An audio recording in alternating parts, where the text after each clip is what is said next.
Hello students, today we are going to start from our next topic, prokaryote cell shapes. यहाँ पे हमारे पास bacteria की जब प्रोकैरियोट्स की बहुत सारी डिफरेंट शेप्स होती हैं. फॉर एग्जांपल फर्स्ट है हमारे पास बेसिलस.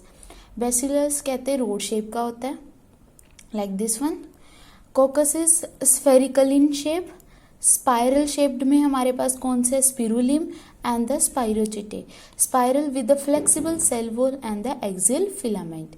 यहाँ पे शेप्स के अकॉर्डिंग पे प्रोकैरियोट्स को डिवाइड किया हुआ है. अगर तो वो स्फेरिकल शेप में है तो उसको कोकस बोलते हैं. अगर वो स्फेरिकल में वो दो का ग्रुप बना रहा है तो उसको डिप्लोकोकाई. और अगर नंबर ऑफ्स का बना रहा है तो स्टेफाइलोकोकाई. अगर थ्रेड की फॉर्म में एक चेन बना रहा है तो स्ट्रेप्टोकोकाई. फॉर एग्जांपल जैसे वो बीड्स वाली माला होती है उसकी तरह. Okay, then on the rod shape like bacillus is rod shape. अगर वही बेसिलस आपस में दो कंबाइन कर रहे हैं दैट इज डिप्लोबेसिलस. स्ट्रेप्टोबेसिलस चेन. अगर चेन की बात आती है तो वहाँ पे वर्ड यूज हो रहा है streptococci. Like streptococci for the spherical shape, streptobacilli for the rod shape bacterias. और उसके बाद हमारे पास और भी बहुत सारी शेप्स है. For example विब्रो. अगर वो स्लाइटली कर्व्ड है, यहाँ पे ये देखो, अगर वो स्लाइटली कर्व्ड है तो उसको विब्रोय बोला जाएगा. यहाँ पे different according to their shapes and according to their groups उनको डिवाइड किया हुआ है. Monococcus in single, diplo in double, tetra means 4, bacillus rod shape. अगर वही बेसिलस दो आपस में कंबाइन कर रहे हैं. स्ट्रेप्टोबेसिलस चेन लाइक स्ट्रक्चर बना रहे हैं. और स्पिरुलिम ये रहा. Vibrio comma like structure. Stalked budded, अगर उसमें बर्ड फॉर्म हो रही है. Mycelium thread like structure, out growth हो रही है वहाँ से. ये डिफरेंट टाइप्स ऑफ हमारे पास bacteria on the basis of their shape, on the basis of their groups. Okay, और नेक्स्ट हमारे पास है यहाँ पे प्रोकैरियोट्स एंड यूकैरियोट्स में डिफरेंस. बेसिकली हम क्या देखते हैं कि प्रो मीन्स प्री फॉर्म्ड, जिसमें थोड़ी सी कम्प्लेक्सिटी कम हो. बट यूकैरियोट्स क्या होते हैं, कम्प्लेक्स ऑर्गेनिज्म. प्रोकैरियोट्स कहते हैं स्मॉलर इन साइज होते हैं. यूकैरियोट्स का साइज लार्जर होता है.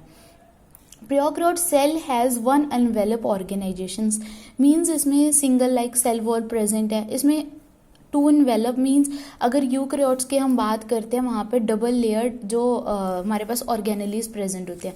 बट इन प्रोकैरियोट्स हमारे पास only one envelope organisation present है. अगर फ्लैजेला प्रेजेंट है प्रोकैरियोट्स के अंदर तो वो सिंगल स्टैंडर्ड होगा. बट इन यूकैरियोट्स वो उनके स्टैंडर्ड का नंबर इंक्रीज हो रहा है.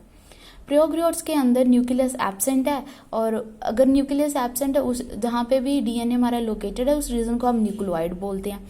बट इन यूकैरियोट्स हमारे पास fully well developed nucleus present है जिसके अंदर उसके अराउंड न्यूक्लियर मेम्ब्रेन वगैरह सब प्रेजेंट है.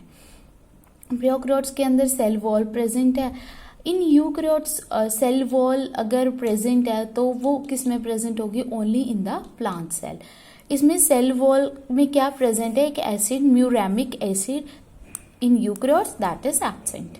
DNA is naked without histone proteins. DNA is present with histone proteins. DNA is usually circular. DNA is usually linear. DNA lie freely in the cytoplasm. तभी हमने उसको न्यूक्लियोइड रीजन में बोला था. But इसमें DNA हमारा nucleus के अंदर प्रेजेंट है. और कौन से डिफरेंस, और प्रोकैरियोट्स में हमारे पास न्यूक्लियस और साइटोप्लाज्म में कोई डिफ्रेंशिएशन नहीं है. तो जो ट्रांसक्रिप्शन और ट्रांसलेशन है वो दोनों ही प्रोसेस हमारे साइटोप्लाज्म में चलेंगे. बट इन यूकैरियोट्स ट्रांसक्रिप्शन हमारा न्यूक्लियस में चलता है और ट्रांसलेशन हमारा साइटोप्लाज्म में चल रहा है. वही अगर ट्रांसलेशन हमारा साइटोप्लाज्म में है तो प्रोटीन सिंथेसिस भी हमारी कहाँ पे होगी, साइटोप्लाज्म में. और इसमें दोनों ही काम साइटोप्लाज्म में है तो इसकी प्रोटीन सिंथेसिस कहाँ पे होगी, साइटोप्लाज्म में. लास्ट टाइम अगर डायग्राम देखी थी हमने जो ये वाली, इसमें पढ़ा था ना रेस्पिरेटरी एंजाइम्स प्रेजेंट है, वही इन्होंने यहाँ पे पॉइंट दिया हुआ है. Respiratory enzymes are associated with the plasma membrane. यहाँ पे respiratory enzymes are present in both cytoplasm as well as यहाँ पे माइटोकॉन्ड्रिया, क्योंकि माइटोकॉन्ड्रिया में डबल लेयर स्ट्रक्चर है. वही हमने इसमें पढ़ा था कि यहाँ पे डबल इन्वेलप, टू इन्वेलप वाली स्ट्रक्चर्स इसी के अंदर प्रेजेंट है। साइटोप्लाज्म में कुछ एंडोसाइटोसिस और एक्सोसाइटोसिस कहते हैं एब्सेंट है, इसमें कॉमन है। ये कुछ प्रोसेसेस के नाम दिए हुए हैं यहाँ पे कि एंडो मीन्स अगर सेल का कुछ अगर सेल कोई अंदर चीज ले रहा है, अगर बाहर निकाल रहा है मीन्स एक्सो, अगर अंदर है तो एंडोसाइटोसिस। और कौन कौन, thylakoid if present life freely in cytoplasm. Thylakoid हम पढ़ेंगे उसके अंदर क्लोरोप्लास्ट वाले स्ट्रक्चर्स के अंदर कि इसमें अगर प्रेजेंट है तो फ्रीली लोकेटेड है, अगर इसमें प्रेजेंट है तो वो ग्रुप बना के रखता है। Gametes are not formed like in eukaryotes, इसमें गैमीट्स नहीं बनते। अगर गैमीट्स नहीं बनेंगे तो सेक्सुअल रिप्रोडक्शन एब्सेंट होगी, इसमें तो प्रेजेंट है तो सेक्सुअल रिप्रोडक्शन प्रेजेंट है। स्पिंडल अपरेटस इसको छोड़ दो। और अब हमारे पास है प्रोकैरियोट्स की सेल वॉल। अभी हमने पढ़ा कि प्रोकैरियोट्स के अराउंड सेल वॉल प्रेजेंट होती है। वो सेल वॉल बनी किससे है? Peptidoglycan is a huge polymer of interlocking chains of identical peptidoglycan monomers।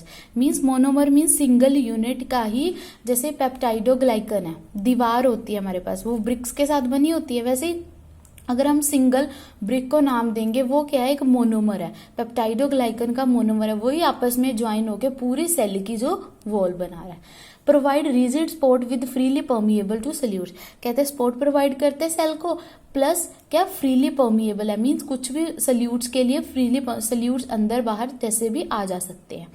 Peptidoglycan के बारे में हम डिस्क्राइब में आगे पढ़ेंगे। बैकबोन ऑफ पेप्टाइडोग्लाइकन मॉलिक्यूल बनी किससे होती है? कहते हैं ये ग्लूकोज का मॉलिक्यूल होता है। कौन कौन से glucose molecule? Glycan, peptides, glycan, proteins plus हम शुगर की बात करते हैं। ग्लूकोज कौन सी है इसके अंदर? एन एसिटाइल ग्लूकोजमाइन, जिसको नैग नाम देते हैं। N acetyl muramic acid is NAM. अभी हमने पढ़ा कि नैम प्रेजेंट है प्रोकैरियोट्स के अंदर, म्यूरामिक एसिड प्रेजेंट है। वही पॉइंट दिया हुआ है कि नैम और नैग का आपस में इंटरलिंकिंग होता है जो सेल वॉल बनाता है। और आपस में ज्वाइन कैसे करते हैं? शुगर वाली चेन्स आपस में ज्वाइन कैसे कर रही हैं? Strands are connected by the interpeptide bridge के साथ, तभी हमने इसको नाम दिया पेप्टाइडोग्लाइकन। ये वाले सेंटर वाले पेप्टाइड्स हो गए, ये these are the glucose chains. यहाँ पे हमारे पास प्रोकैरियोट्स टू टाइप्स के होते हैं, ग्राम positive and gram negative. From the peptidoglycan inwards, all bacteria are very similar.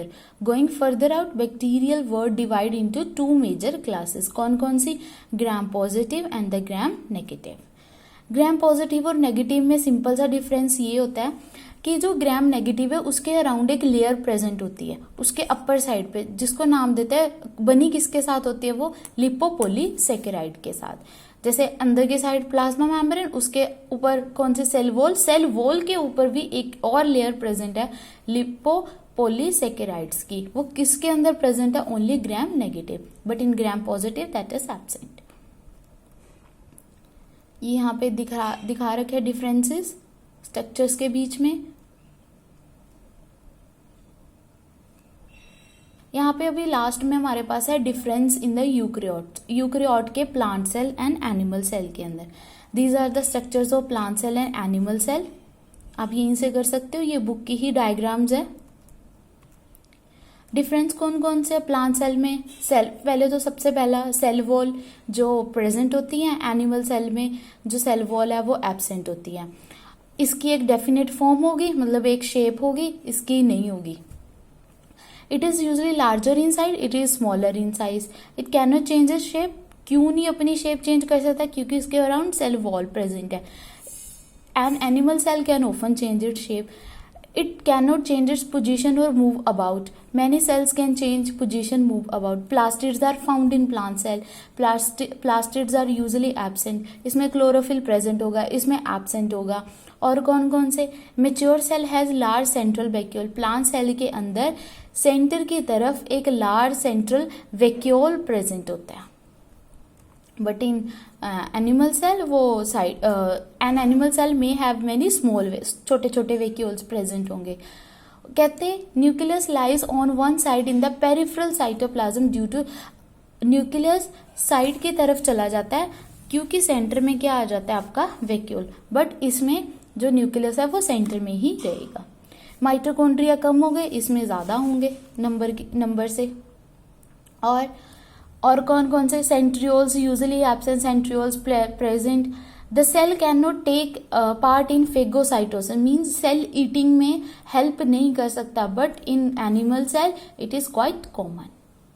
और बहुत सारे डिफरेंसेस हैं, जैसे कि रिजर्व फूड का, इसमें स्टार्च फैट होता है, इसमें ग्लाइकोजन एंड फैट होता है। आपको जो इजी लगता है आप वो वाले डिफरेंसेस कर सकते हैं। ओके, नेक्स्ट में हम यूकैरियोट्स के बारे में स्टडी करेंगे।